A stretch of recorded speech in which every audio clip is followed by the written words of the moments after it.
ہر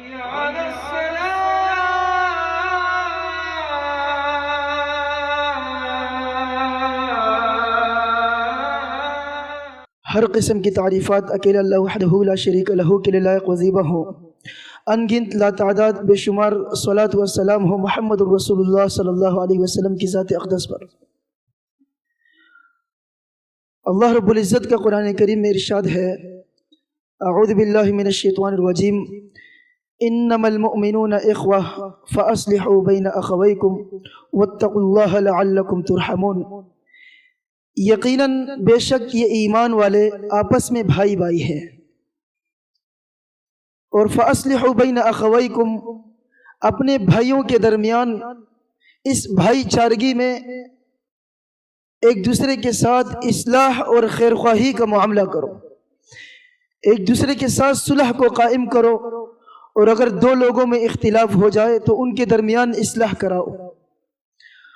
واتقوا اللہ، اور اس معاملے میں بھائی چارگی کو قائم کرنے میں اللہ رب العزت سے ڈر جاؤ، لعلکم ترحمون، تاکہ تم پر اللہ کی طرف سے خصوصی رحم اور کرم کیا جائے۔ اللہ کے نبی صلی اللہ علیہ وسلم کے ارشاد ہے، المؤمن مرآۃ المؤمن، کہ ایک مومن جو ہے دوسرے مومن کے لیے آئینہ اور شیشے کے مانند ہے۔ نبی صلی اللہ علیہ وسلم نے امت محمدیہ صلی اللہ علیہ وسلم کی ابتدائی تربیت جو کی ہے مکہ میں، اس تربیت کا مکمل خلاصہ اور نچوڑ، مکمل جو لب لباب ہے وہ توحید کو مضبوط کرنا ہے، اللہ کی وحدانیت، اللہ رب العزت کی عبادت کما حقہ اس امت کے دلوں میں بٹھانا ہے۔ اور اس محنت کے لیے اللہ کے رسول صلی اللہ علیہ وسلم نے یا ایھا المدثر قم فانذر وربک فکبر، یا ایھا المزمل قم اللیل الا قلیلا نصفہ او انقص منہ قلیلا، مکمل آپ نے دن رات ایک کر دیے، نہ آپ نے رات کی تاریکی کو دیکھا، نہ دن کے اجالے کو دیکھا، نہ تپتی دھوپ کو دیکھا، نہ طائف کے پہاڑ کی گرمی کو دیکھا۔ اللہ کے نبی صلی اللہ علیہ وسلم نے اپنے صحابہ کو صحابہ بنانے کے لیے، ان صحابہ کرام کی بنیادیں مضبوط کرنے کے لیے 13 سال لگا دیے، اور مکہ میں انہیں حقیقی مومن اور اللہ رب العزت کے در میں سجدہ کرنے والے بنانے کے لیے تگودو اور محنت کی۔ اور اس کوشش کا نتیجہ تھا کہ جب اللہ کے رسول صلی اللہ علیہ وسلم نے ہجرت کا حکم دیا تو سارے صحابہ انہوں نے جو نا ہجرت کے لیے اپنے گھر بار سب کو ساتھ لیا، کوئی تنہا نکل گیا، کوئی بیوی بچوں کو پیچھے چھوڑ گیا۔ حالانکہ عرب کا یہ رواج ہے کہ عرب جہاں بھی ہجرت کے لیے جاتے ہیں وہ بیوی بچوں کے ساتھ جاتے ہیں، الا کہ تجارتی مقصد ہو۔ آج یہاں مال و دولت پیچھے چھوڑ کے جا رہے ہیں، اپنے بیوی بچوں کو پیچھے چھوڑ کے جا رہے ہیں، اپنا سب کچھ جو زندگی بھر کا جمع کنجی تھا اور زندگی بھر انہوں نے جمع کیا تھا وہ سب کچھ اپنے پیچھے چھوڑ کے جا رہے ہیں۔ کہیں صہیب رومی رضی اللہ عنہ نبی علیہ السلام کے پاس مدینے میں خالی ہاتھ پہنچتے ہیں تو نبی علیہ السلام کہتے ہیں ربحا صہیب، اے صہیب تو نے اللہ کے ساتھ فائدہ مند سود مند کاروبار کیا ہے اور تو کامیاب ہوا ہے۔ کہیں عبد الرحمن بن عوف اپنا سب کچھ لٹا کر کے حتیٰ کہ دفن شدہ خزانہ مشرکین مکہ کے حوالے کر کے نبی علیہ السلام کے پاس پہنچتے ہیں اور نبی علیہ السلام سے ڈھیر ساری دعائیں حاصل کرتے ہیں۔ نبی علیہ السلام فرماتے ہیں ایمان محفوظ ہو گیا، ایمان بچ گیا، کچھ بھی ضائع نہیں ہوا۔ اگر ایمان نہیں سب کچھ ہے اس کا کوئی فائدہ نہیں۔ نبی علیہ السلام نے مکہ میں صحابہ کرام کی بنیادیں مضبوط کی۔ جب مدینہ پہنچے عقیدے کی بنیادیں آپ کی مضبوط ہو چکی ہے، توحید پر آپ مستقیم ہیں، صحابہ کرام کو اللہ رب العزت کی وحدانیت کا حقیقی یقین اور اطمینان اس پر ہو چکا ہے۔ اب نبی صلی اللہ علیہ وسلم نے مدینے میں پہنچ کر معاشرے کی اصلاح شروع کی، اصلاح معاشرہ، یعنی کہ ایک ملک بنانے کے لیے، ایک شہر کو بنانے کے لیے، ایک علاقہ اور ایک گھر کو بنانے کے لیے اللہ کے نبی صلی اللہ علیہ وسلم نے مدینے میں پہنچ کر اس کی بنیادیں قائم کی۔ مکہ میں اصلاح معاشرے پر اتنا زور نہیں تھا، چونکہ مدینے میں اب امن و امان ہے، سکون ہے، کافروں کا خطرہ نہیں، مشرکین کا رعب نہیں، تو نبی صلی اللہ علیہ وسلم نے اس معاشرے کو بنانا شروع کیا۔ ایک پرامن معاشرہ کیسے بنتا ہے؟ اگر ہم چاہتے ہیں نا کہ ہمارے زندگیوں میں سکون آئے، اطمینان آئے، ہمارے زندگیاں خوشیوں سے بھر جائے، تو اس کے لیے اللہ رب العزت نے فرمایا الذین آمنوا ولم یلبسوا ایمانہم بظلم اولئک لہم الامن وہم مہتدون۔ سب سے پہلا سبب یہ ہے، سب سے پہلا سبب کہ بندہ ایمان لے کر آ جائے اللہ پر، اور اس ایمان کے ساتھ ظلم کو خلط ملط نہ کرے۔ اللہ رب العزت فرماتے اولئک لہم الامن، یہی لوگ ہیں کہ اللہ کی طرف سے ان کے لیے امن کا اعلان ہے، اطمینان کا اعلان ہے، ان کے اوپر کوئی خوف نہیں ہوگا، دشمنوں سے یہ لڑ رہے ہوں گے پھر بھی دلی سکون میں ہوں گے، کافروں کے ساتھ نبرد آزما ہوں گے، تلواروں سے تلواریں ٹکرا رہے ہوں گے پھر بھی دل سکون میں ہوگا، یہ لوگ اطمینان میں ہوں گے۔ غزوہ احد میں کفر کے ساتھ ٹکرا رہے ہیں، اللہ رب العزت کہتے ہیں کہ اذ یغشیکم، جب تمہیں امن کے ساتھ اونگ نے ڈھانپ لیا۔ حالات جنگ میں بھی اللہ امن بنا دے گا، امن کو پیدا کرے گا، لیکن جب کیا ہو، اپنے ایمان کے ساتھ ظلم کی آمیزش نہ ہو۔ صحیح مسلم کی روایت ہے کہ سیدنا عبداللہ بن مسعود رضی اللہ عنہ ارشاد فرماتے ہیں کہ ہم صحابہ کرام پریشان ہوئے کہ جب یہ آیت نازل ہوئی، اور ہم نے کہا یا رسول اللہ صلی اللہ علیہ وسلم اینا لم نظلم، اللہ کے نبی علیہ السلام ہم میں سے کون ایسا شخص ہے کہ جو ظالم نہیں ہے، ہم میں سے کون ایسا ہے جو گناہگار نہیں ہے، ہم میں سے کون ایسا ہے جو اپنے رب کا نافرمان نہیں ہے؟ اللہ کے نبی صلی اللہ علیہ وسلم نے فرمایا میرے صحابہ، یہ وہ ظلم نہیں ہے، یہ وہ ظلم نہیں ہے جسے تم سمجھ رہے ہو، یہ وہ ظلم ہے جس کا ذکر لقمان علیہ السلام نے اپنے بیٹے کو نصیحت کرتے ہوئے کی، یا بنی لا تشرک باللہ ان الشرک لظلم عظیم، اے میرے بیٹے اللہ کے ساتھ شرک نہ کرنا، بے شک یہ شرک بہت بڑا ظلم ہے۔ جس بندے کے ایمان میں وما یؤمنو، ان میں سے اکثر لوگ ایمان نہیں لاتے اللہ پر الا وہم مشرکون، مگر وہ مشرک ہوتے ہیں۔ جس بندے کے ایمان میں شرک کی آمیزش آ جائے، پھر بھلے وہ کروڑ پتی ارب خرب پتی ہو، بھلے وہ ملک کا وزیر اعظم ہو، بھلے وہ حکومتیں چلانے والا ہو، اربوں خربوں کا سسٹم اس کے سامنے ہو، لیکن اس کے زندگی میں سکون نہیں ہوتا ہے، اطمینان نہیں ہوتا ہے۔ ساری دنیا کی ٹیکنالوجیاں ہمارے پاس موجود ہو، لیکن اگر ایمان نہیں ہے تو امن نہیں ہے۔ اس لیے نبی علیہ السلام نے مکے میں اس توحید کے اوپر کام کیا، اور مدینے میں پہنچ کر سب سے پہلا کام سیدنا سلمان فارسی رضی اللہ عنہ اور ابو الدرداء رضی اللہ عنہ کے درمیان نبی علیہ السلام نے مواخات قائم کی، صحیح بخاری کی روایت ہے۔ اسی طرح اللہ کے نبی صلی اللہ علیہ وسلم نے عبد الرحمن ابن عوف رضی اللہ عنہ اور سعد بن الربیع رضی اللہ عنہ کے درمیان مواخات قائم کی۔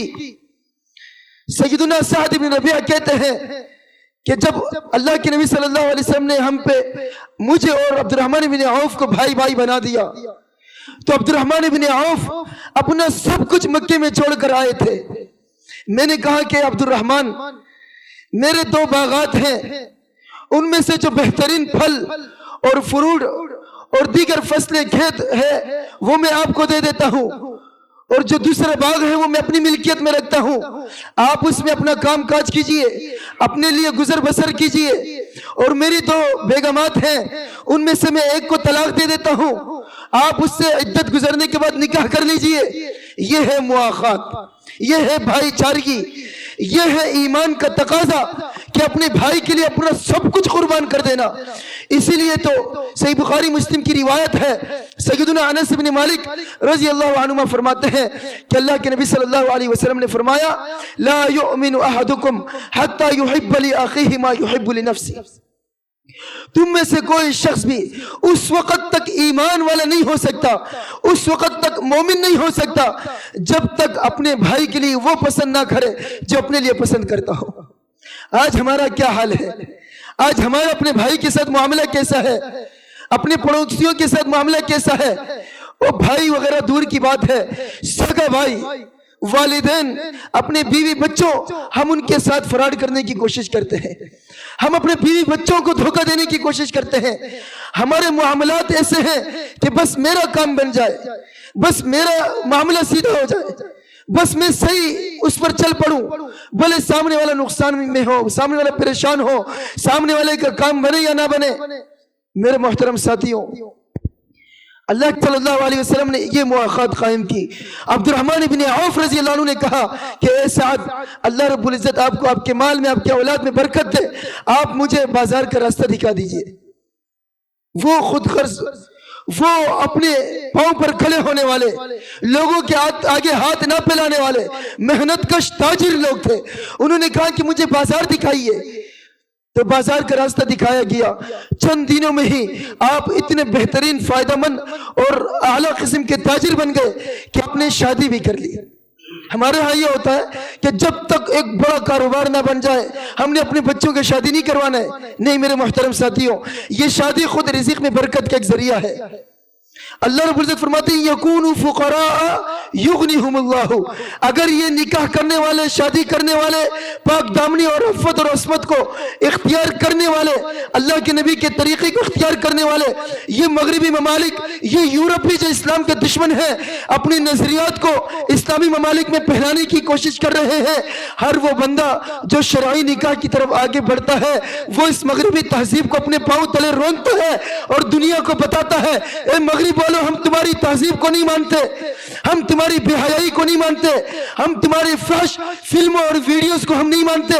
اور ہندوؤں کو یہ پیغام ڈراموں کے ذریعے، فلموں کے ذریعے ہمارے ذہنوں کو تبدیل کرنے کی کوشش کرتے ہو، لیکن اللہ کی قسم ہم نبی کے رواج کو، نبی کے طریقے کو، نبی کی سنت کو آج بھی نہیں بھولے۔ ہم اپنی اولادوں کی نکاح کروا رہے ہیں، ان کی شادی کروا رہے ہیں، نبی کی سنت کو آج بھی ہم زندہ رکھے ہوئے۔ یہ ہے میرے محترم ساتھیوں۔ فرمایا نبی علیہ السلام نے دیکھا عبد الرحمن کو، اے عبد الرحمن ما ھذا، یہ کیا ہے آپ کے پیشانی پہ اور آپ کے آپ کے اوپر یہ صفرۃ زردی کے نشانات ہیں؟ تو عبد الرحمن بن عوف کہنے لگے انی تزوجت، میں نے شادی کی ہے۔ نبی علیہ السلام کو بھی خبر نہیں ہے۔ آپ ذرا سوچیں، آج کل شادی میں کسی کو دعوت نہ دی جائے تو کیا کہتے ہیں؟ مجھے دعوت نہیں دیا، اور بلانے والا فضل ایسے نہیں کہ وہ ناراض ہو جائے۔ دونوں طرف سے ظلم ہے۔ کیوں؟ شریعت کا ہمیں پتہ نہیں ہے، ہمیں شرعی تہذیب کا معلوم نہیں ہے، رسم و رواج ہمارے اپنے بنائے ہوئے۔ تو میرے محترم ساتھیوں، اور دوسری طرف نبی اسلام کو علم غیب بھی نہیں ہے۔ یہ جو ہمارے بعض بھائی یہ کہتے ہیں کہ نبی علیہ السلام عالم الغیب ہے، آپ زندہ ہیں اور آپ کو پتہ نہیں ہے کہ میرے صحابی نے شادی کی ہے، اور پوچھتے ہیں کہ عبد الرحمن یہ کیا معاملہ ہے؟ فرمائے کہ شادی کی ہے۔ فرمائے کہ آپ نے ولیمہ کیا ہے؟ فرمائے جی ہاں۔ تو تفسیری حدیث ہے، نبی علیہ السلام نے فرمایا کہ اولم ولو بشاتن، عبد الرحمن ولیمہ کرو اگرچہ ایک بکری ہی کیوں نہ ہو۔ بکری مطلب انہیں ولیمے کا نبی علیہ السلام نے حکم دیا۔ بہرحال میرے محترم ساتھیوں، اللہ کے نبی علیہ السلام نے مواخات قائم کی۔ انما المؤمنون اخوہ، اللہ فرماتے یہ ایمان والے آپس میں بھائی بھائی ہیں۔ نبی صلی اللہ علیہ وسلم نے فرمایا کونوا عباد اللہ اخوانا، اے اللہ کے بندوں آپس میں بھائی بھائی بن کر رہو۔ فلا تظلموا، ایک دوسرے پر ظلم نہ کرو۔ ولا تحاسدوا، ایک دوسرے کی حسد نہ کرو۔ واباغضوا، ایک دوسرے کے ساتھ دشمنی اور نفرتیں نہ رکھو۔ ولا تقاطعوا، آپس میں رشتہ داری نہ توڑو۔ ولا تدابروا، اور ایک دوسرے سے منہ نہ موڑو۔ یہ صحیح مسلم کی روایت، نبی علیہ السلام نے فرمایا وَكُونُوا عِبَادَ اللَّهِ إِخْوَانًا، اللہ کے بندے بھائی بھائی بن کے رہو۔ اور یہ آپس میں رشتہ داری کو قائم کرنا، اخوت کو قائم کرنا، یہ جنت میں داخلے کا ضامن ہے۔ اگر ہمارے درمیان اخوت قائم نہیں ہوں گے، ہمارے درمیان آپس میں بھائی چارگی نہیں ہوگی، ہمارے دلوں میں نفرتیں اور کدورتیں ہوں گی، تو میرے محترم ساتھیو صحیح مسلم کی روایت ہے، اللہ کے نبی علیہ السلام نے فرمایا کہ لا يحل لمؤمن ان يهجر اخاه فوق 3 لیال، کسی مومن کے لیے یہ حلال نہیں کہ وہ اپنے بھائی کو، ایمان والے بھائی کو 3 دن سے زیادہ چھوڑ کر رکھے۔